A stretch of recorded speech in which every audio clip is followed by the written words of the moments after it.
Viviane. La lune venait d'apparaître. Les derniers lambeaux de brume se dissipaient sous la lumière froide.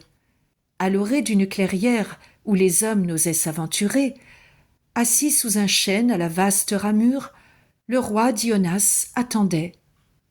Il avait rendez-vous avec Diane, déesse de la nuit et de la forêt, des eaux douces et de la chasse.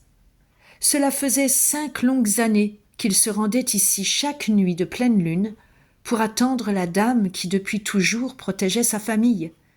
Il lui avait juré d'épouser celle qu'elle lui désignerait, mais il commençait à trouver le temps long.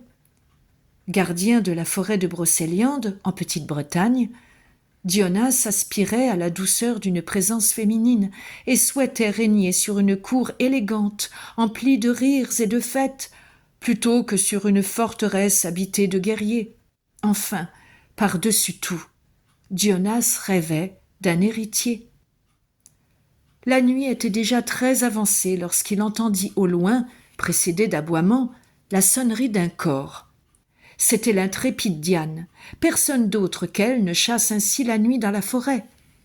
Dionas se redressa, brossa sa cape, se pencha pour renouer ses bottes. Lorsqu'il releva la tête, il se trouva face à une jeune femme de grande taille, vêtue d'une robe légère couleur ivoire resserrée sous la poitrine par une double tresse en fin lainage. Ses bras étaient nus et ses jambes à peine protégées par des sandales de cuir vert lacées très haut. Elle portait à l'épaule un corps d'ivoire cerclé d'or et un arc de bois vert sombre. Ses cheveux, coiffés en un haut chignon, dégageaient son visage, mais Dionas ne pouvait pourtant distinguer son regard, caché par l'ombre de ses cils bruns. La lune soulignait sa silhouette d'un halo d'argent. Diane se mit à parler d'une voix grave et lente. « Tu m'as fidèlement attendu toutes ces nuits sans jamais douter de ma parole. Le temps est venu pour moi de t'en récompenser. Dès demain, fais préparer ton palais.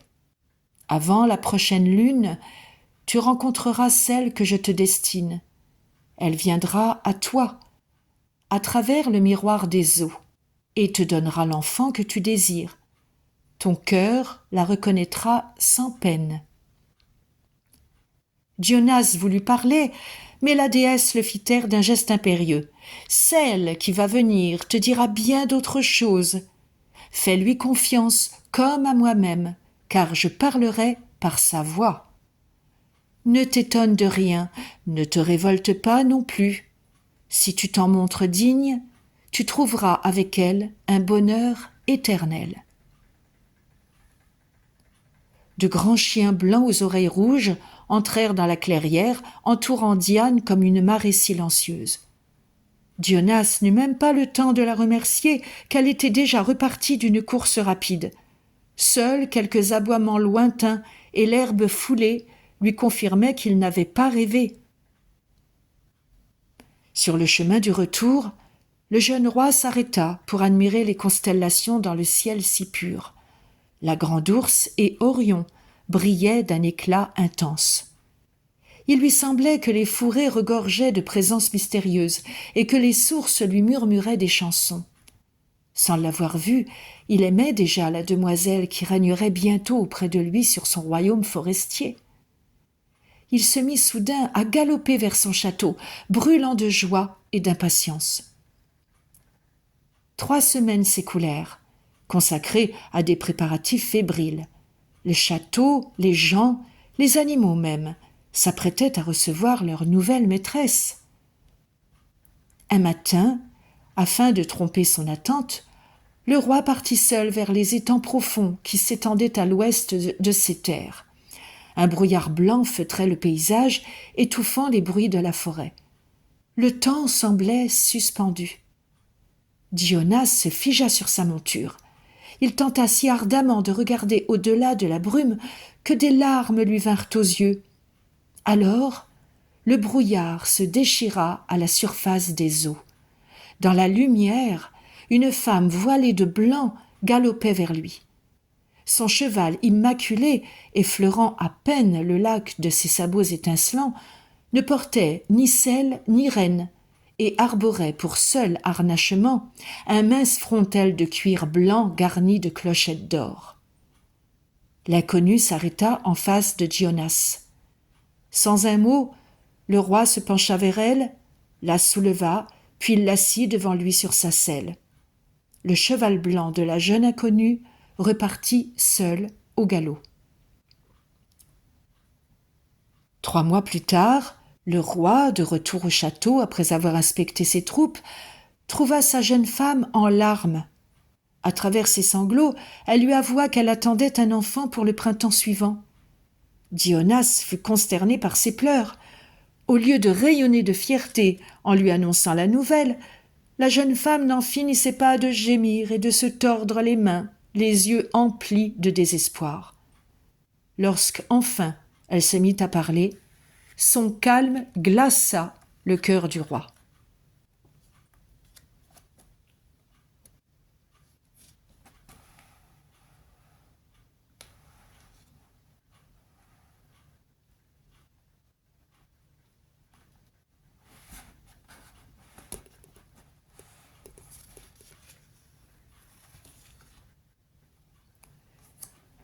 Diane, ta divine protectrice, ne t'a annoncé qu'une partie de notre avenir.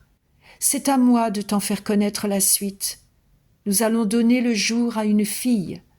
À sa naissance, la déesse dictera son destin avant de m'emmener loin de toi.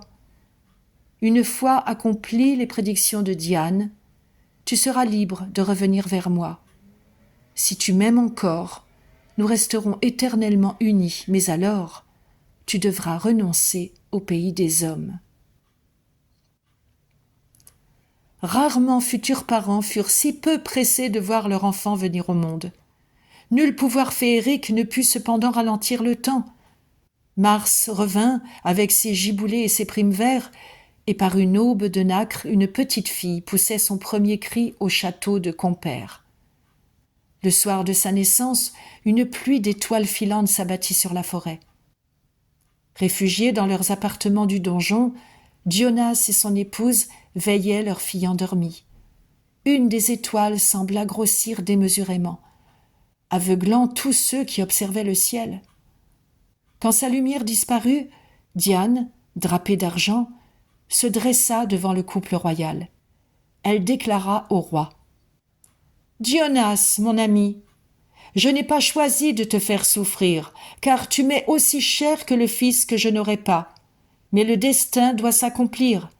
Ta fille se nommera Viviane. Elle sera belle, l'une des plus belles d'entre toutes. Elle sera savante, et même si les bons penseurs s'y opposent, tu ne les écouteras point, et lui donneras les meilleurs maîtres.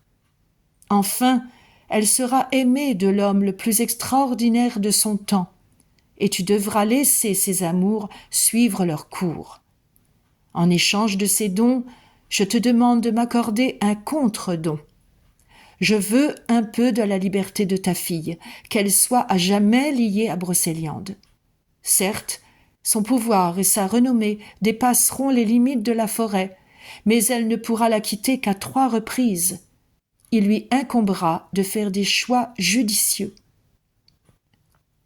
Gionas était prêt à se révolter quand Diane poursuivit. « Que Viviane suive le fil de son destin. Le jour où elle aura accompli mes vœux, je te reconduirai auprès de la reine, ta bien-aimée. » Viviane respirait paisiblement. Une poussière céleste flottait autour de son berceau. Diane tendit la main à l'épouse du roi. Le couple échangea un seul regard, puis la jeune femme se glissa aux côtés de la déesse. Toutes deux se dirigèrent vers la fenêtre, la franchissèrent et avancèrent d'un même pas dans le ciel sombre. Bientôt, seules les étoiles dansaient devant les yeux du roi.